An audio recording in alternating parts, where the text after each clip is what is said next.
Sinbad ने कहा कि घर आकर मैं सुखपूर्वक रहने लगा। कुछ ही दिनों में जैसे पिछली 2 यात्राओं के कष्ट और संकट भूल गया और तीसरी यात्रा की तैयारी शुरू कर दी। मैंने बगदाद से व्यापार की वस्तुएं ली और कुछ व्यापारियों के साथ बसरा के बंदरगाह पर जाकर एक जहाज पर सवार हुआ। हमारा जहाज कई द्वीपों में गया जहां व्यापार करके हम लोगों ने अच्छा लाभ कमाया, किंतु एक दिन हमारा जहाज तूफान में फंस गया। इसके कारण हम लोग सीधे मार्ग से भटक गए।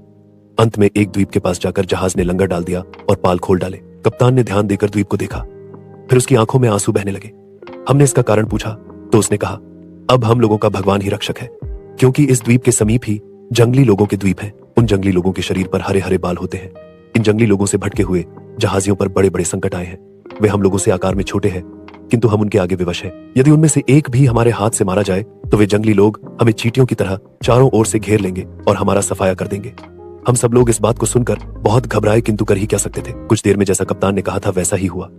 जंगली लोगों का एक बड़ा समूह, जिनके शरीर छोटे छोटे थे और हरे रंग के बालों से भरे हुए थे, तट पर आए और तैरकर जहाज के चारों ओर आ गए। वे अपनी भाषा में कुछ कहने लगे, किंतु वह हमारी समझ में नहीं आया।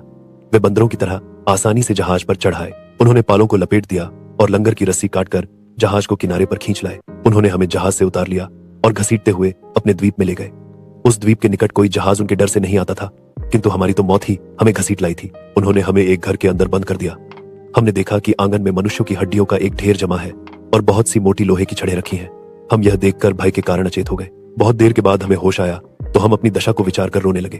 अचानक एक दरवाजा खुला और अंदर से एक अत्यंत विशालकाय आदमी हमारे आंगन में आया। उसका शरीर ताड़ की तरह था और मुंह घोड़े की तरह। उसके केवल एक ही आंख थी जो माथे के बीच में थी और अंगारे की तरह दहक रही थी। उसके दांत बहुत बड़े और नुकीले थे और उसके मुख से बाहर निकले हुए थे। उसका निचला होंठ इतना बड़ा था कि उसकी छाती तक लटकता था। उसके कान हाथी जैसे थे और उसके कंधों को ढंके हुए थे और उसके नाखून बड़े कड़े और घुमावदार थे, जैसे शिकारी जानवरों के होते हैं। हम सब उस राक्षस को देखकर एक बार फिर गश खा गए। जब हम होश में आए तो देखा कि राक्षस हम लोगों के पास ही खड़ा है और हमें देख रहा है। फिर वह हमारे और निकट आया और हम में से एक एक को उठाकर हाथ में घुमा फिराकर देखने लगा, जैसे कसाई लोग बकरियों और भेड़ों को उनकी मोटाई का अंदाज लगाने के लिए देखते हैं।